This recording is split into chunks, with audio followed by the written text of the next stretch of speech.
Hello again, everybody, and welcome to another edition of Hall County Sports Television. I'm your host, Gary Glenn, and we start this show with football. We're in the playoffs now, and once again, Gainesville dominated their game, but just at the end, at the start, pretty good ball game for about 3 quarters. Final was Gainesville over Dalton, 48-27 in the first round of the AAA playoffs. Quarterback Deshaun Watson, who again had a part of 7 touchdowns, finished with 270 passing yards and 140 yards rushing. In other words, 410 of the total yardage of 467. He threw to Lahias Leverett, Trey Harrison twice for touchdowns, Caleb Heyman and Justin Cantrell for a touchdown apiece, and he ran in 2 more.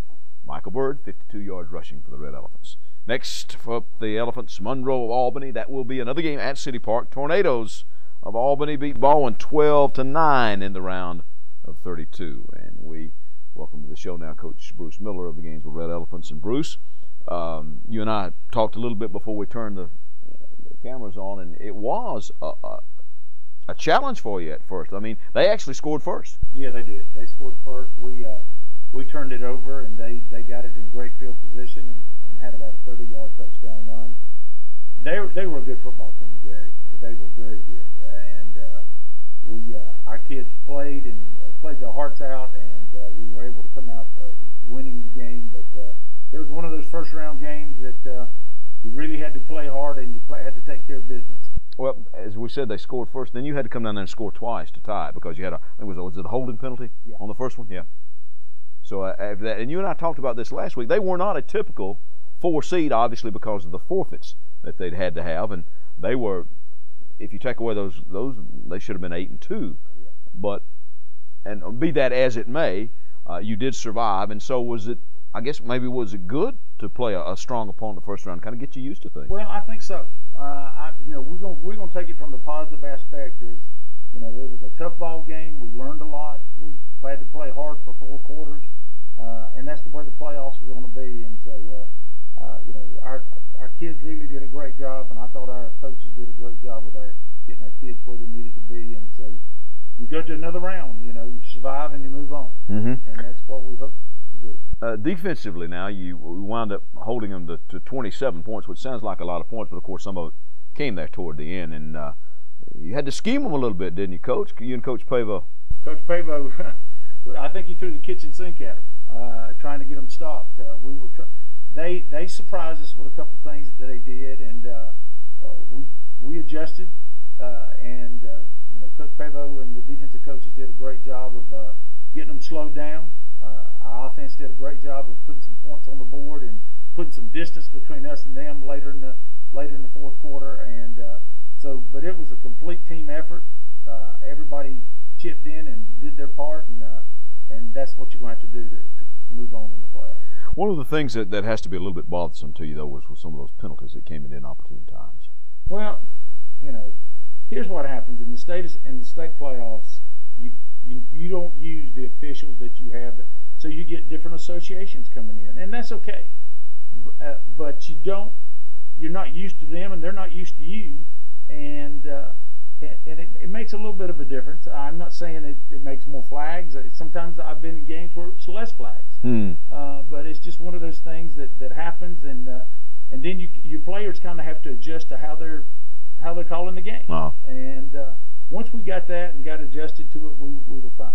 One of those things that I'm glad you said that, because one of the things I've noticed about Gainesville this year is you do make a lot of adjustments at halftime, both based on what you've been doing and what they've been doing as well. And I think you do a good job of that. Well, our coaches do a great job with that, and our coaches, I will say this, offensively and defensively, they are coaching from the moment the game starts to the game ends, and it really helps to make those adjustments at halftime, because a lot of times by halftime they've kind of figured out what you're doing, and the other coaches are making adjustments too. So you make adjustments, and you're just kind of counteracting everything that's going on. How old is Deshaun Watson? Is he 15, 16? He's 15.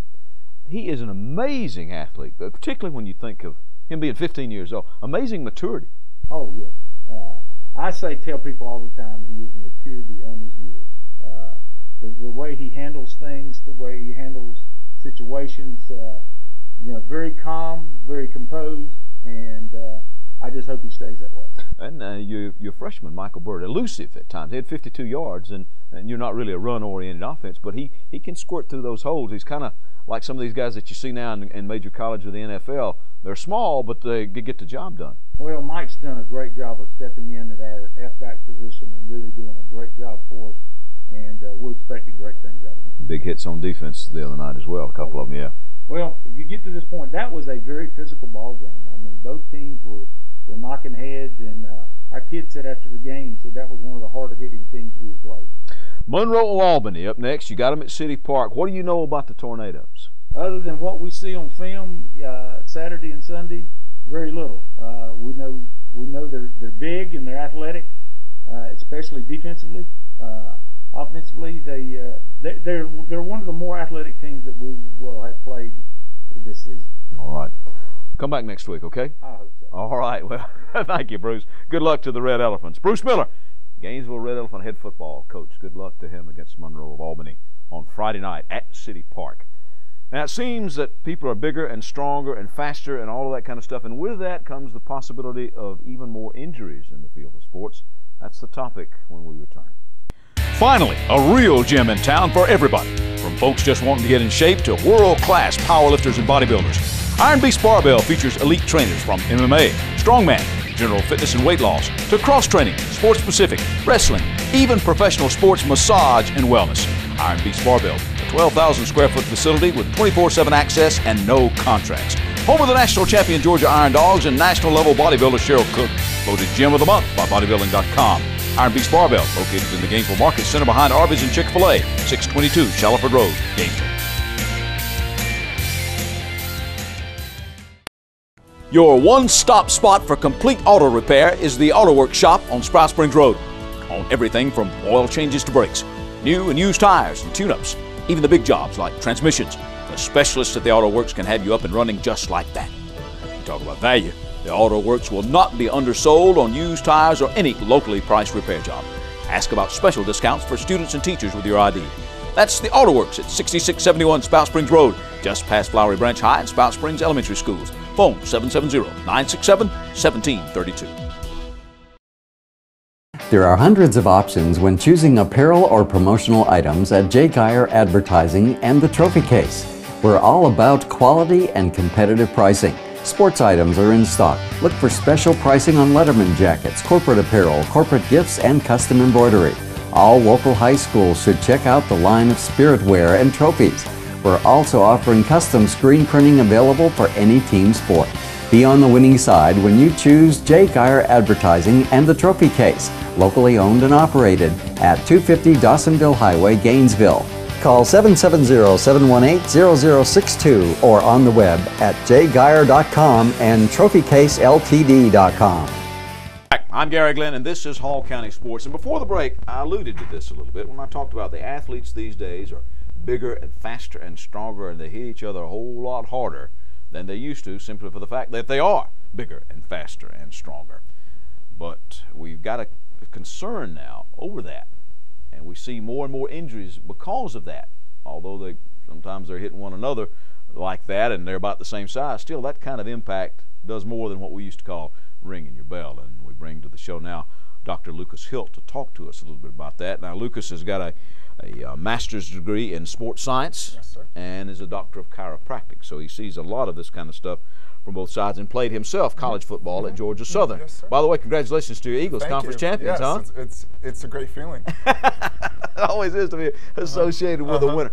Lucas, first thing I want to ask you is because I know that you have been in the trenches as a player and now as a doctor of chiropractic, and you see concussions. Now, that's a great concern at all levels of football now, all the way down to the high school, and they've tried to get a handle on it. They're doing different things. They do, they've tweaked the helmet design and this kind of thing now. Are we seeing more of it because these athletes are bigger, faster, and stronger, or do we just know more about it and we recognize it when it occurs? I say it's a combination of both, leaning more toward we recognize it more. We recognize the long-term effects of what the concussion is. of what the concussion looks like. So being aware of it definitely leads to, hey, we need to pre-screen the athletes prior to competition. And then when something happens, it's unfortunately more of a reactionary approach. Yeah, I was going to ask, what do we do about it? Yeah. Well, my views on it are somewhat controversial. I say we start taking away helmets and pads. Like play rugby or Australian rules football? Well, and that's where you start to look at the difference of what rugby is versus football. You have lower incidence of concussions in rugby. However, there's something uniquely American about football. Yeah. Head-to-head contact, lots of speed. If you start to take away the governing principle of, well, I feel protected, you see this natural, the players will start to slow down, be smarter about hitting. And that's really where the injury occurs. Well, that ain't ever going to happen. I'm going to tell you that right now. So, and the nature of concussion, if I've done my homework correctly, it actually occurs when the brain actually, it's not the lick that does it, it's when the brain actually hits the inside of the skull. Is that what? Exactly right. Yeah. So it's this rebound effect. The head accelerates, kind of like a whiplash, because there's a whiplash associated with it, and then the brain comes to a traumatic stop against the inside of the skull. The skull is somewhat hard, as anyone knows from when they've hit their head, that the brain just slows down, and now you have a bruise, more or less. Is the protocol now is just rest and let it heal up? Is that what we have to do? Yeah. Right now, there is, well, back when we were first starting to learn about concussion, it was you don't let the athlete sleep. You do this, whatever. From a chiropractic point of view, and Sidney Crosby is a great example, a professional hockey player for the Pittsburgh Penguins. Another collision sport. Yes, like yes. Football. Had all sorts of issues. Chiropractic care has allowed him to get back onto the ice, playing again. So obviously, as a chiropractor, I recommend having the nervous system assessed. Second, the anti-inflammatory diet, fish oils, your EPAs, your DHAs. It's a combination of the omega-3 fatty acids, and then rest. Getting away from the computer, away from the TV, allowing the brain to actually heal itself. An interesting point of view. I want to talk to you a little bit too about other injuries that you see now. Since as a chiropractor you deal with muscles and joints and that kind of stuff. Are we seeing more instances of this because people are active longer and they push themselves a little bit more, and it just takes you a little time to heal when you get past 40 or 50 in my case? Well, we know that after the age of 25, the testosterone, DHEA starts to decrease. So unfortunately, the aging effects do occur, and it's just trying to learn of how we start to move into an anti-aging point of view. You also mentioned something that I thought was a little bit unusual when we talk about traumatic head injuries. So we see this with boxers over a long-term time.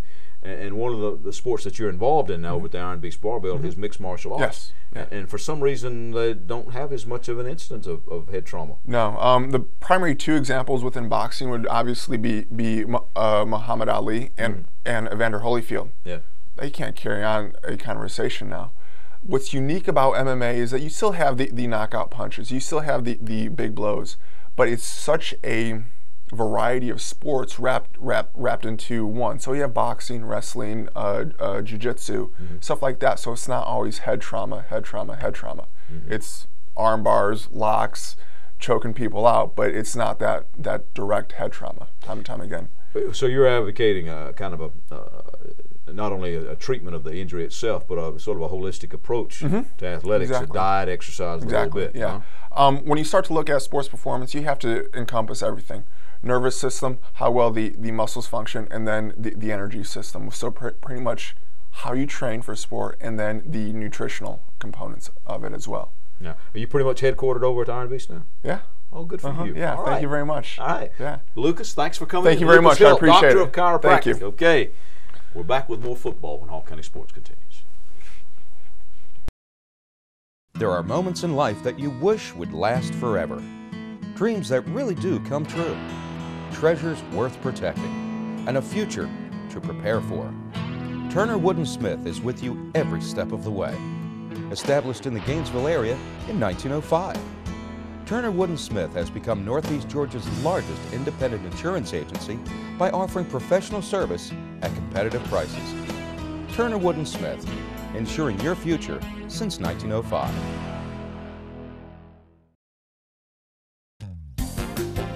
This program is also brought to you by Longstreet Cafe, now with 2 locations in Gainesville, 1043 Riverside Terrace and 405 Pearl Nicks Parkway. Open for breakfast, lunch, and dinner, Monday through Saturday. Longstreet's got the reputation for Gainesville's fastest drive-thru and the best fried chicken you'll ever sink your teeth into, plus veggies, a full salad bar, and great desserts. Check today's menu at www.longstreetcafe.com. Call a friend and meet them for a hearty meal at Longstreet Cafe, where they put the home in the cooking.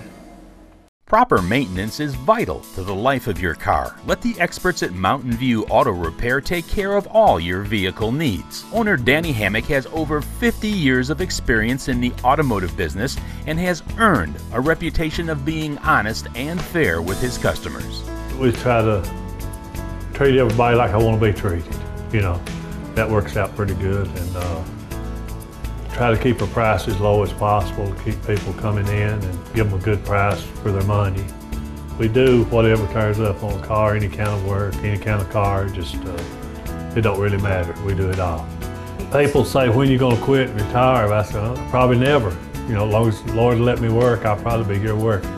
I've been trading with Danny at Mountain View Auto Repair for about 20 years. I've always been very happy with his work. It's very easy for me to talk with him. He doesn't talk down to me. He explains it in a manner that I can understand. Most of my customers are like friends here. You know, I've known them so long, and I count them as, most all of them as friends to me. Remember, when you want honest, reliable service, put Mountain View Auto Repair under your hood. We are back, and we're back to football for this segment, and Flowery Branch is still alive in the 4A football playoffs thanks to a Hail Mary on the last play of the game. They'd gone toe-to-toe in a scoring slugout and trailed 38-35 right there at the very end. That, however, turned on a desperation heave into the end zone by Candler Coker, which bounced around until it came to rest in the arms of Casey Osborne for a 41-38 Falcons win. Osborne, by the way, did have 118 yards receiving. Coker also threw a touchdown pass to C.J. Curry and ran another one in. He finished with 253 yards of total offense. Falcons also got a short TD run from Jeremy Haley, who had 98 yards on the ground. Other scores came on interception returns for touchdowns, an 85-yard pick six by Quentin Mayfield and one for 25 yards by Noel Padmore. Leo Manzo was 4 for 4 on extra points. Didn't have to kick that last one. Next up for the Branch, a home date with Thomas County Central, a 4 seed who upset number 1 seed Statesboro 31-28. And we'll bring to the show now Coach Lee Shaw. And Coach, you and I were talking before we turned the cameras on, and if you believe in numerology, you had a lot of 11s going for you on 11-11-11, right? Yeah, and number 11 threw it on the 11th game, and we won by 3, and number 3 caught it. So it was an incredible finish. All right, now I've seen the replay, and there's so much going on, it's really kind of hard to do it, but Nick Wright, our producer, slowed it down. He said it kind of bounced on him, and then he came to rest in his left arm, and the official had to look at it for a few seconds before he threw up his hands. What were you guys thinking? Well, you couldn't see anything. I mean, it was just, you saw bodies flying all over the place, and going back and looking at it, it pinged off, I think, 3 guys, actually hit him in the hip. Yeah. And then kind of rolled up, and he realized it was on his leg and scooped it up. And the official was right there in the corner looking the whole time, and when he raises his hands, it was just pandemonium. Everybody jumped the fence, and people were running on the field, and it was just, it was a Hail Mary. You just send up a hope and a prayer, and we got a prayer answered. And occasionally it works that way for you. Not often, but occasionally it comes up that way. Now, the rest of the game, though, as I said, it was a slugfest. It was. It was. That was very well coached. They're a young team. They got a great future ahead of them, but they're talented, and you know, they were close to being 10-0 and region champs on that side. Right. They lost to Chattahoochee in overtime, so we felt like we beat a really good football team. We didn't play the best, but enough to win it. Johns Creek, of course, coming in at 9-1, like you said, and I asked Bruce Miller this earlier, and I'm going to ask you the same thing. Is it to your advantage to play a tough game in the first round of the playoffs? Does that beat you up, or does that get you ready for the rest of the playoffs? No, I think it gets you ready. I think you definitely don't want a team that you can go in and manhandle and get a false sense of where you're at, because the state playoffs, they're all good. And we've got one coming up that's great. Well, we'll talk a little bit more about that in just a minute. But you had a couple of picks for touchdowns, which turned out to be pretty big. Yeah, we hadn't had that kind of defensive turn all season as far as in the secondary, going with the pick six, and we got 2 of them, put it on the board, and we didn't play great defensively. We're kind of lack of confidence right now in our 3rd down series and not getting the stops we want to, but those 2 guys definitely made some big plays. That sort of leads me to my next question, but you've already addressed this a little bit. You've given up a lot of points, Coach, your last couple of games on defense. That has to be a little bit of a concern, too. It's a great concern. We've challenged our guys. It's a confidence issue right now a little bit. We're in the right place. We're just not making the tackles we need to make. We're not making the plays. We're giving up the big play, and so hopefully we'll get that squared away. This gives us a second chance to get right, and but we definitely have a huge challenge ahead. You really don't want to get into that, do you? This shootout stuff, all, and having to outscore people to win. I mean, no, that's not going to get it done when you're trying to do what we want to do and make a run for a state championship. You got to play better defense, and we're going to challenge our guys and hopefully put them in the right spot to make plays. Chandler Coker stays cool. I mean, to stay in that position that far away and having to heave it that way, he just for some reason got it done. You know, everybody's looking at that last 2 seconds, and it was phenomenal. We work on that every Thursday, the Big Bend play, and you hope you're in that position to make a play. But the previous 40 seconds, when we had the ball on the 18, we had 42 seconds with no timeouts, and how cool a customer Chandler was in directing that offense and how poised he was to get the ball down the field and get it in position. And receivers, running backs doing a great job catching it, getting out of bounds. That 40 seconds was impressive, without a doubt. And I met the Curry brothers' mother the other day over at West Hall Middle School. And what about CJ now? He's been dinged up a little bit. Is he going to be close to 100% for this game? I think he'll be 100% this game. We played him sparingly the other night. He did run a good route and got in the end zone for us, but we didn't go to him very much. We were hoping that we didn't get him in that situation. And Casey stepped up, Jamad Stevens, all the receivers stepped up real well for us the other night. And so hopefully CJ will be 100% this game. And Jeremy Haley continues to give you that added dimension. To me, he's the perfect back for your type of offense. Great vision, pass pros very good, catches the ball out of the backfield. He's not going to break the long one for you, but he's going to get the 10, 15-yarders that you need. No, and he's probably averaging over 100 yards a game, isn't he? Right at it, yeah. Right at 100 yards a game. All right, now, Thomas County Central. Yeah. And you said they're not a typical 4 seed. I mean, they did knock off Statesboro and scored a lot of points, 31-28 in this final. Very talented. Their quarterback, if he's not as good as Kevin Ellison up at Habersham, he might just be better. I mean, the kid can run. He's fast as lightning, reads the veer very well. They're a split back veer, so they execute it really good. Our defense is going to have to play well, or we may get run out of our stadium. I mean, it's that kind of explosive offense they have, and I don't want to get in a slugfest with them because they might just take that one. But you do have them at home. We got to travel all that way. Yeah, and that's huge. It'll be a sellout at our place. Our fans are excited, and after that kind of win the other night, it just generates all kind of emotions, and we're so blessed to be able to make it to the second round, and we all know that. We dodged a bullet, so we're going to try to take advantage of it. All right, Lee. Come back next week, okay? Thank you. All right. Appreciate it. Lee Shaw, head coach of the Flowery Branch Football Falcons. Good luck to him against Thomas County Central over at the Branch Friday night. I'm back to wrap it up when Hall County Sports concludes. Hi, I'm Rob Bruce. I'm the pastor here at McEver Road United Methodist Church. And I was thinking this morning about how complicated life is. We have a lot of choices to make in life and not a whole lot of guidelines to do it sometimes. It's like being a parent. You know, I'd hoped when I was a parent that our kids would come into the world with their instructions printed on their bottom, but unfortunately that wasn't the case. And parenting is so much guesswork. I'm amazed that we hear so many people talk on TV, and we can go into the bookstores and see the books and the folks on TVs that have all the answers, but you and I know that they don't have all the answers. And the answers aren't as simple as they tell us sometimes, that all you have to do is smile just right, or say this thing, or feed your children this, and everything will be all right. You know, Jesus gathered with his followers after he was raised from the dead on a mountain in Galilee. And in Matthew 28, it tells us in verse 17 that even then some doubted. And I think that's interesting that the church was formed with some doubt in it. We don't have all the answers. We have some answers, but we don't have all of them. And if you'd like to be part of a community that doesn't have all the answers, but that can help you be at peace with the questions, well, then we invite you to join us at McEver Road. We invite you to come by and visit us at one of our worship services. Won't you come and see? If you are looking for a quality used car, then look no further than the car store on McEver Road between Gainesville and Beaufort. You won't find clunkers or junkers at the car store, just vehicles you'll be proud to own. At the car store, they can finance you on the spot, no matter what your credit is. They have a variety of plans. You can even phone your payments in. At the car store, they've been giving outstanding service to the community for over 20 years. At the car store, everybody rides. Come on down to the car store. We can make you happy. My name's Bob Watson, and I guarantee it.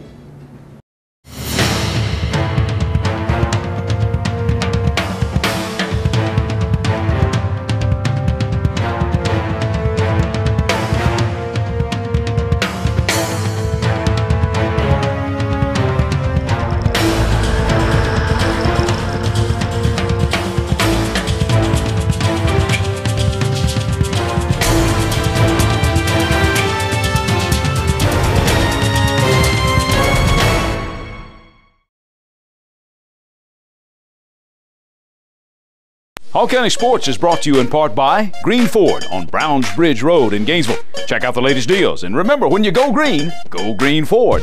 By Mountain View Auto Repair, a full-service shop for all of your automotive needs. Call Danny at Mountain View Auto Repair at 770-535-7278. And by McEver Road United Methodist Church. Visit us on McEver Road in Oakwood with 3 worship services every Sunday morning, Kids Town and adult small groups. McEver Road United Methodist Church is dedicated to transforming the world through the good news of Jesus Christ. We're back. Time to wrap it up now on this week's edition of Hall County Sports TV, and we begin our wrap-up with our Athletes of the Week. For the males, Casey Osborne of the Flowery Branch Football Falcons. Now, I know he was not the only factor in that game, but without that miraculous catch, the Branch is out of the playoffs. And a special co-ed category this week. Congrats to Chestatee High's competitive cheerleading squad, which advanced to the Class AAA 4A state finals for the 8th straight year in the co-ed division. Now, the War Eagles finished in the top 10, finished 10th. For your information, Winder Barrow won the co-ed division with Ola 2nd, Peachtree Ridge 3rd, and Parkview 4th. All right, some other stuff, some signings to report. First, on the basketball front, from East Hall High School, here are Morgan Jackson with her mom and dad, Kim and Melton Jackson with Coach Joey Ryder. She's signing with Georgia State. And Jasmine Jenkins is pictured here with her mom and dad, Sharon and TJ Jenkins, signing with Vanderbilt University. That's right, gets to play in the SEC. Now, on the baseball page, Gainesville High will see a couple of Red Elephants going to the next level. David Gonzalez is signed to play on with the University of Georgia's Diamond Dogs, while Ryan Griffith signed to play for the Paladins of Furman University. Congratulations to the South Hall Cyclones, who went 9-0, won the Hall County Parks and Leisure Services 10 and under football division this season. And for the Hole-in-One Club, check this one out. Jim Sarver not only had an ace, he did it from 227 yards away on the number 5 hole of the Mill course at Chicopee Woods. He used a 5-wood, by the way. It was another good weekend for a member of the Georgia Iron Dogs powerlifting team, C.J. Allen of Gainesville, competing at the Southern Powerlifting Federation, the SPF Record Breakers meet in Gatlinburg, Tennessee. He came home with a title and a new SPF world record in the junior men's equipped 275-pound bench press class. At a body weight of about 265, Allen pressed 450 pounds on his 3rd lift. He took the record at 500 pounds on an extra lift. CJ had wanted to lift in the full power portion of the meet, but a hamstring injury left him lifting in the bench-only division. It was too close for comfort, says CJ. I missed my opener, 450 twice, and then got it on the 3rd attempt. He had to do that to stay in the meet. I set the junior world record on my 4th attempt, he says. Some of the Iron Dogs will be lifting in the Global Powerlifting Alliance, that's the GPA Raw World Championships, December 1st through the 5th in Atlanta, and or the Body by George Mini Meet, December 17th in Loganville. And believe it or not, it's time for the wintertime sports. High school basketball beginning this week. That's our show for this week. Join us next week right here for more Hall County Sports. I'm Gary Glenn.